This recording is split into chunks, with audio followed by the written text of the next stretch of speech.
path into this floor, right here beside my bed, replaying every promise that I've ever heard or read.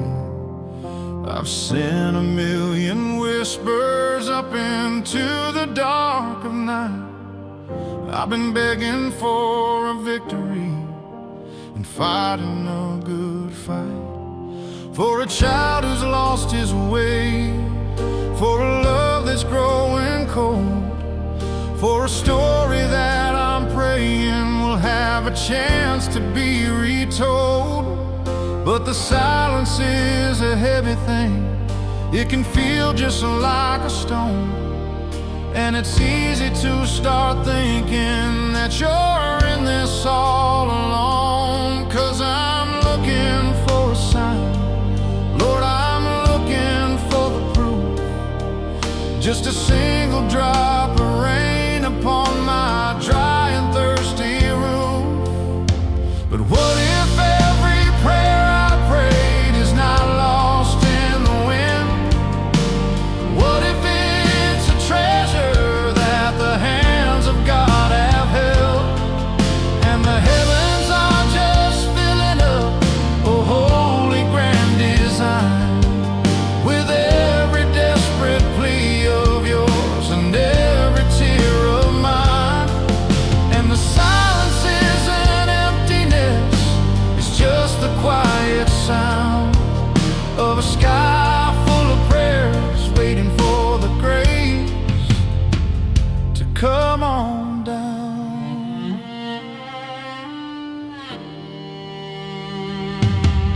I've prayed for healing for a friend, and I've watched him fade away. I've prayed for open doors, and I've watched them close all day. And it's hard to keep on talking to a God you cannot see, when the answer that you're getting ain't the one you want it to be. And my faith gets thin as paper, and my spirit starts to fall, and I wonder if you're listening to my prayers at all. But what if every prayer I prayed is not lost in the wind? What if it's a treasure that the hands of God have held, and the heavens are just filling up a holy grand design with every desperate plea of yours and every tear of mine? And the silence is an emptiness, it's just the quiet sound of a sky full of prayers waiting for the praise to come on down. 'Cause even Jesus in the garden, in his agony and dread, he prayed to take the cup away, but took the cross instead. And if the Father's perfect answer to his own Son was a no, then maybe there's a reason for the path he's let me go. A sky full of prayers, he's holding everyone. A sky full of prayers till his will is done, till his will is done, till his will is done.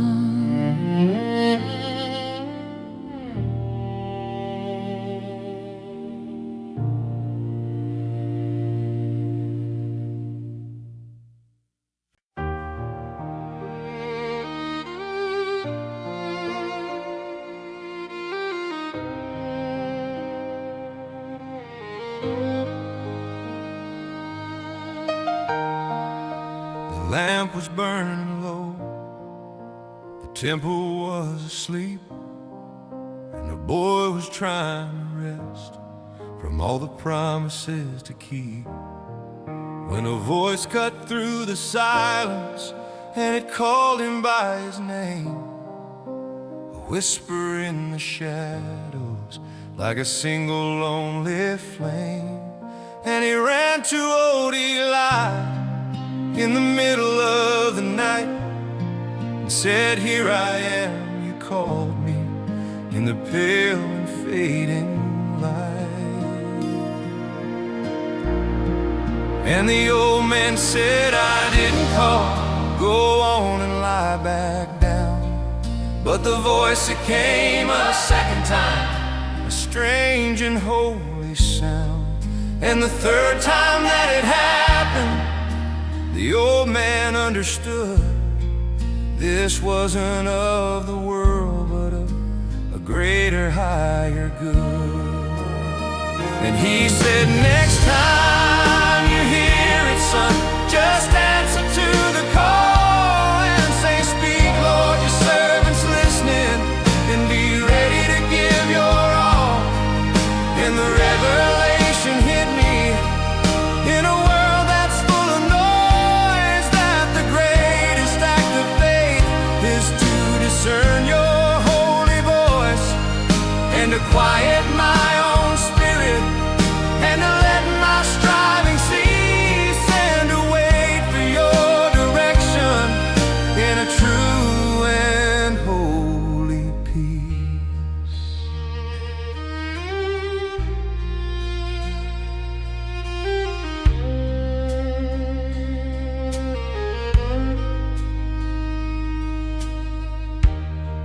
And I think about my own life.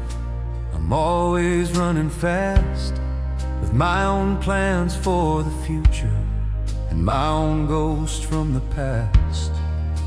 I'm always asking others, "What do you think I ought to do?" But I so rarely stop to take the time to simply ask it of you. I'm like that boy, I'm running round, confused by what I hear, and I'm looking for a human voice to make the pathway clear. But I need to learn the lesson, to answer to the call, and to say, "Speak, Lord, your servant's listening," and be ready to give my all. 'Cause the revelation hits me in this world that's full of noise, that the greatest act of faith is to discern your holy voice, and to quiet my own spirit, and to let my striving cease, and to wait for your direction in a true and holy peace. 'Cause you're the Word made flesh, you are the Alpha and the end. You're the author of my story, my beginning and my friend. And your sheep, they know your voice, Lord, and they follow where you lead. You're the only voice of wisdom that my weary soul will ever need. Speak, Lord, your servants listen now. Speak, Lord. I'm ready to take a vow. Your servant's listening.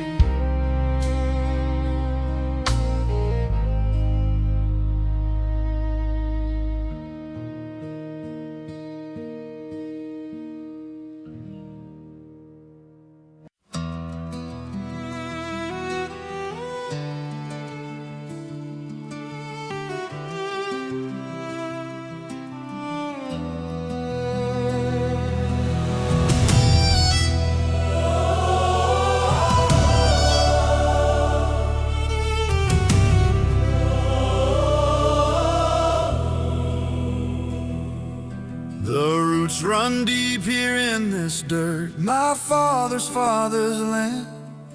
Every fence post, every furrow was built by my own hand. know the sound of the screen door in a late night summer storm. I know the place beside the fire that'll keep a spirit warm. My life was all laid out for me, a straight and easy line, and the comfort of the familiar was a treasure that was mine. But then you came a-whispering in the middle of the night, a call to leave the darkness and to walk into the light. You said, leave your father's country, leave the life you understand, and I will lead you, son, into a new and promised land.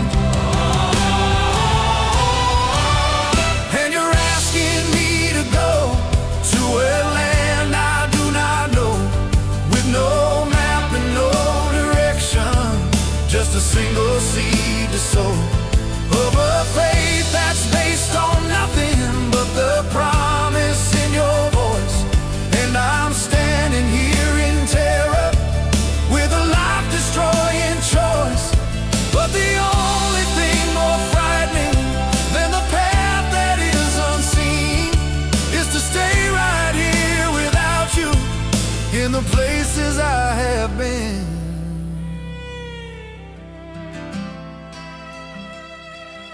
My friends all think I'm crazy, my wife thinks I'm a fool, to trade a life of comfort for a new and painful school. They say you've got it all right here, what more could you desire? But they can't feel this holy and this discontented fire that's burning in my spirit, that's calling out my name, to be a part of something more than just this earthly game. And you're asking me to go to a land I do not know, with no map and no direction, just a single seed to sow of a faith that's based on nothing but the promise in your voice. And I'm standing here in terror with a life-destroying choice. But the only thing more frightening than the path that is unseen is to stay right here without you in the places I have been. 'Cause Abram left his home for you, he didn't have a plan, he just trusted and obeyed and became a faithful man. And you came down from your own home to a world of sin and strife, to lead 1,000,000 sons like me to an everlasting life. To a land I do not know, but I know the one who calls. To a land I do not know, I'm ready for the walls to fall. I will go. I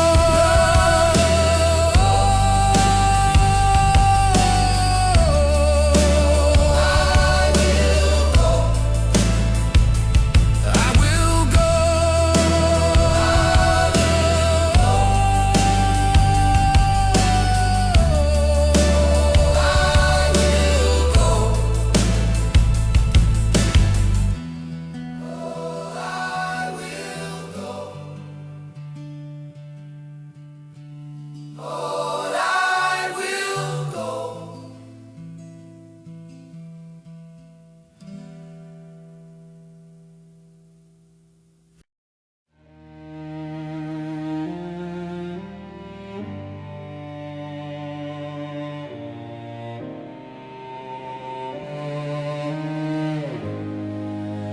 I've spent my whole life feeling like the second-born son, always working for the favor that was never truly won. I've wrestled in the darkness, I've walked a lonely road, and I've always felt just one step short of carrying my own load. I've seen the others get the prize, I've seen them get the praise, and I've wondered what was wrong with me through all my weary days. So I came before you, Father, with my hands in spirit bare, with nothing left to offer you but a broken, silent prayer. I wasn't asking for a kingdom, I wasn't asking for a crown, just a single word of kindness before the sun went down. And then I heard the blessing in a voice that calmed the sea, and it settled on my spirit like the rustling of the trees. It said, you are my beloved, in whom I'm well and truly pleased. And the lifetime of my striving in that moment finally ceased. I didn't have to earn it, I just had to stand and hear the blessing of the Father that would conquer all my fear. And that one word, it changed me, it rewrote my history, it gave me a new identity for all the world to see. I'm no longer just an orphan, I'm no longer just a slave, I'm a son and I'm an heir to all the promises you gave. And the lies that I believed in, they all just fell away.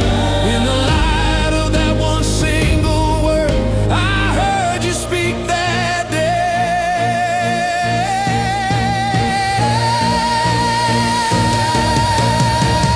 When I heard the blessing in a voice that calmed the sea, and it settled on my spirit like the rustling of the trees.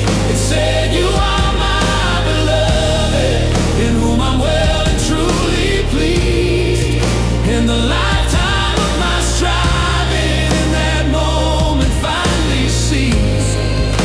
I didn't have to earn it, I just had to stand and hear the blessing of the Father that would conquer all my fear.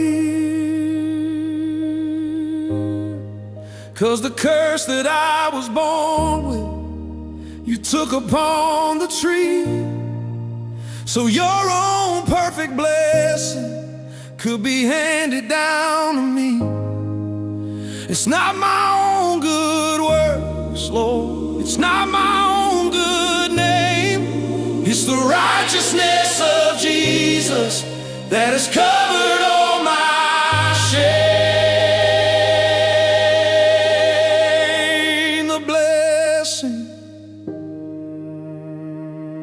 The blessing for eternity.